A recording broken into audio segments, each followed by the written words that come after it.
लो जी, जिसका डर था वही हुआ। पाकिस्तान के अंदर एक प्राइवेट स्कूल ने आर्टिफिशियल इंटेलिजेंस से काम करने वाली एआई रोबोट जो है उसको टीचर के तौर पर हायर कर लिया है। The management is agreed to appoint you as a full-time teacher. I'm so excited to officially be a full-time teacher at Happy Palace School. Pakistan की पहली एआई टीचर है। हमारी आज की वीडियो को बनाने के लिए हमारे काबिल वॉचर ने रिक्वेस्ट किया था, जिनका नाम है ज़ैब्दियल, और इनकी रिक्वेस्ट के ऊपर ये वीडियो बनाई जा रही है। कराची के एक स्कूल के अंदर, एक प्राइवेट स्कूल के अंदर आर्टिफिशियल इंटेलिजेंस से काम करने वाली एआई रोबोट जो है उसको टीचर के तौर पर रख लिया गया। अब ये पाकिस्तान की कोई पहली एआई रोबोट नहीं है, पहली एआई टीचर जरूर है, लेकिन ये पहली एआई रोबोट नहीं है। अगर आप गौर करें तो कोयटा के एक नौजवान ने अपने लिए एक खूबसूरत दिखने वाली हादिया नाम की एक ह्यूमनॉइड रोबोट जो बातें भी करती है, काम भी करती है, वो इसने बनाकर रखी थी। फिर इसी तरह से अगर आप नोट करें, young Pakistani turns bedroom into robotics lab to develop humanoid droids. तो आपके सामने पाकिस्तान का एक जवान शख्स जो है उसने अपने बेडरूम को रोबोटिक्स लैब बना लिया ताकि वो वहां पर क्या बना सके, ह्यूमनॉइड डीरॉइड्स यानी कि ह्यूमनॉइड रोबोट्स बना सके। इसी तरह से आप देख सकते हैं, university of Lahore student develops Pakistan first humanoid robot. तो ह्यूमनॉइड इन्होंने ह्यूमनॉइड ही क्यों बनाना है, तो उसकी रीजन ये है कि ये जितने भी ह्यूमनॉइड रोबोट्स हैं इन सब को इंसानों को रिप्लेस करने के लिए बनाया गया। जबकि अभी मैं आपको एक क्लिप दिखाऊंगा, न्यूज़ क्लिप, जिसमें आप देख सकेंगे कि ये रोबोट बात कैसे करती है, जो कि आप खुद भी सोचेंगे, आप खुद भी कहेंगे इसकी ज़रूरत क्या थी। जब गूगल ट्रांसलेट के ऊपर यही सेम चीज़ आप कर सकते हैं गूगल सर्च करके, वही सब कुछ ये इंटरनेट के ज़रिए आपको बता रही है। तो क्या एक इंसान ये काम नहीं कर सकता था जिसके लिए एक रोबोट को और ख़ास तौर से ह्यूमनॉइड रोबोट को रखा गया? तो इंसान खुद कैसे अपने पाँव के ऊपर कुल्हाड़ी मार रहा है ये मैं आगे चलकर आपको बताता हूँ, लेकिन उससे पहले आप ज़रा ये न्यूज़ क्लिप देखें जिसमें ये पाकिस्तानी एआई टीचर रोबोट कैसे बात करती है, आप भी जरा देखें। पाकिस्तान में पहली आर्टिफिशियल इंटेलिजेंस टीचर ने तदरीसी अमल में तलबा की मुआवनत शुरू कर दी। गुलशन इकबाल कराची के निजी स्कूल को पहली एआई टीचर की खिदमत हासिल करने का एजाज़ हासिल हो गया। अनवर खान की रिपोर्ट। सूले तालीम के लिए अब नए रास्तों का तयन किया जा रहा है। इस हवाले से कराची के निजी स्कूल में पहली एआई टीचर का बाकायदा तौर पर तकर्रुरनामा स्कूल इंतजामिया की जानिब से फराहम किया गया। एआई टीचर का नाम मिस एनी रखा गया है। The management is agreed to appoint you as a full-time teacher. I'm so excited to officially be a full-time teacher at Happy Palace School. Pakistan की पहली एआई टीचर हैं जो हर सब्जेक्ट के ऊपर कमांड रखती हैं। क्लासरूम में यहाँ पर जो आपको मेन चीज नोटिस करनी है वो ये है कि ये हर सब्जेक्ट के ऊपर कमांड रखती है, जिसका मतलब ये है कि कल को ये स्कूल वाले अपने तमाम टीचर्स को फायर करके सिर्फ एक इस रोबोट के जरिए तमाम क्लासेस एक ही जगह पर ले सकते हैं। यानी कि तमाम सब्जेक्ट्स जब ये एक रोबोट पढ़ा सकती है तो इनको फर्क टीचर्स हायर करने की क्या जरूरत है, जो हर सब्जेक्ट के ऊपर कमांड रखती हैं। क्लासरूम में तलबा व तालिबात की जानिब से किए जाने वाले मुख्तलिफ सवालात का बरवक्त और मौसर जवाब एआई टीचर ने फराहम किया। Can you tell me about advantage and disadvantage of social media? People stay connected regardless of distance. Quick access to news and information from around the world. क्या आप नहरी और बिरयानी पसंद करती हैं? Oh, absolutely.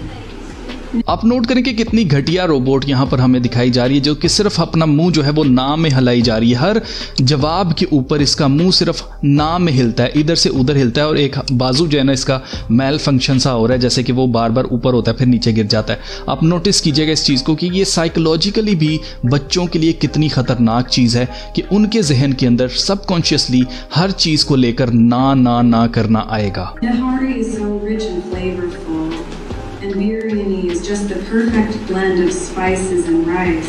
पहले तो सिर्फ बड़े बच्चे क्वेश्चंस करते थे, तो छोटे छोटे बच्चे भी क्वेश्चंस कर रहे होते हैं और बड़ी इंटरैक्टिव सेशंस होते हैं, खास तौर पे छोटे बच्चों के साथ। निजी स्कूल को पाकिस्तान में पहली एआई स्कूल टीचर मुतारिफ कराने का एजाज भी हासिल हुआ है। माहिर तालीम इस बात के ऊपर यकसू है कि आने वाले दिनों के अंदर इस नौयत की तब्दीलियां इंतहाई अहमियत की हामिल साबित होंगी।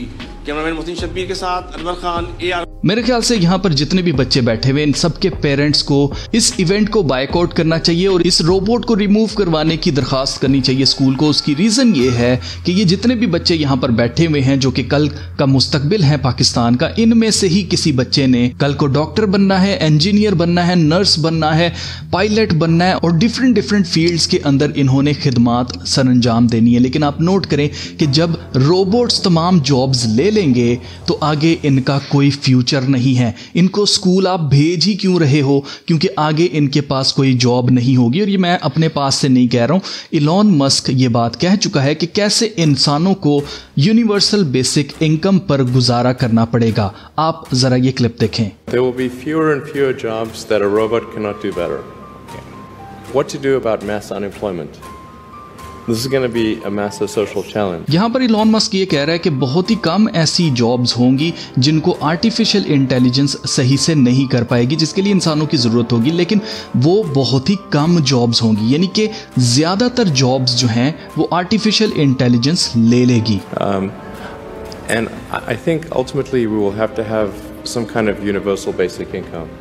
I don't think we're going to have a choice. Universal basic income. Universal basic income. I think it's going to be necessary. So it means that unemployed people will be paid across the globe. Yeah. Because there is no job, machine, robot is taking over.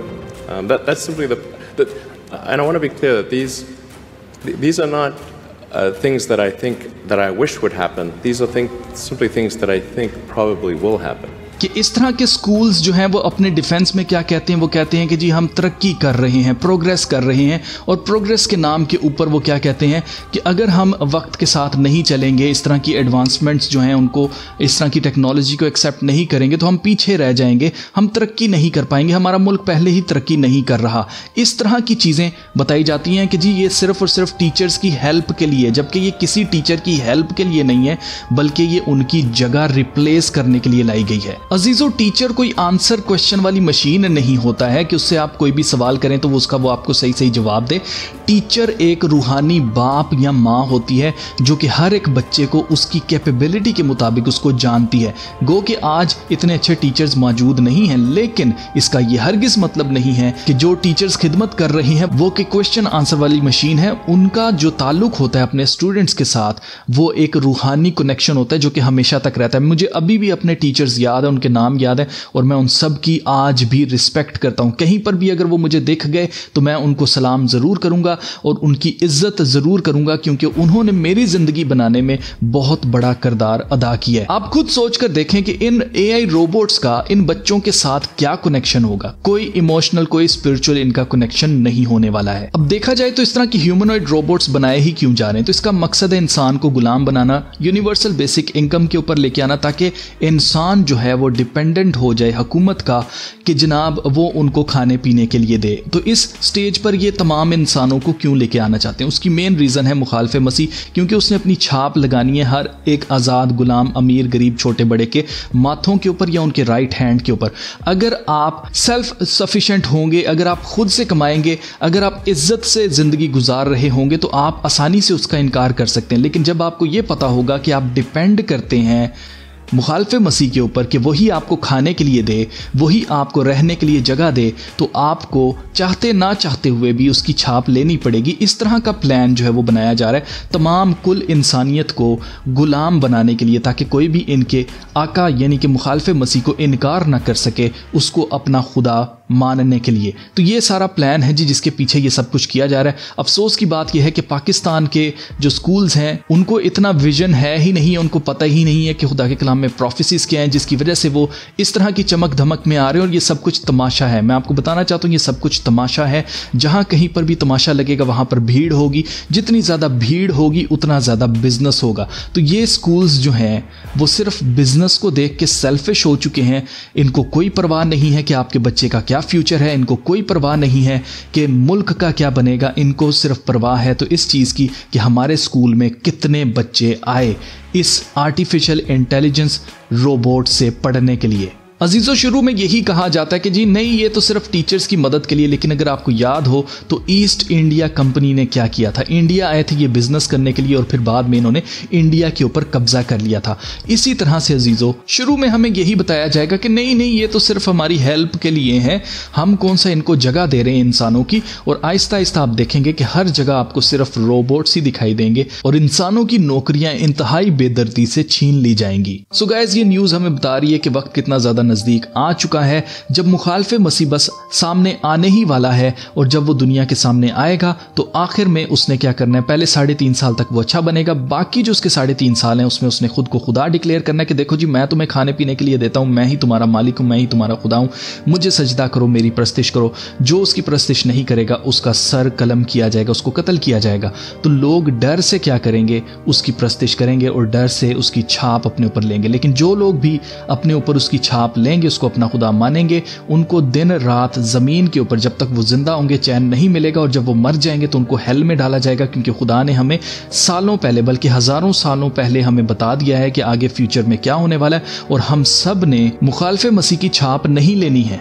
अगर आप उसकी छाप ले लेते हैं तो इसका मतलब यह है कि आपका मालिक, आपका खुदा मुखालिफ मसीह बन गया। तो आपको किसी भी सूरत में अपने ईमान का सौदा नहीं करना है। ये चीज याद रखनी है कि वक्त जो है बहुत ज्यादा करीब आ चुका है। ये हमारा इंसानियत का ये आखिरी टेस्ट है अजीजों।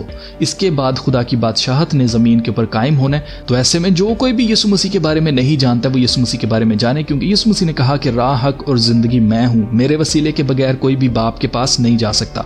जो कोई भी खुदा के पास जाना चाहता है, जो कोई भी हमेशा की जिंदगी हासिल करना चाहता है, जो भी खुदा की बादशाहत में हमेशा तक आराम करना चाहता है, सुकूनत करना चाहता है, उसको यीशु मसीह को जानना बहुत जरूरी है, क्योंकि यीशु मसीह ही दरवाजा है, उसके अलावा और कोई रास्ता नहीं है।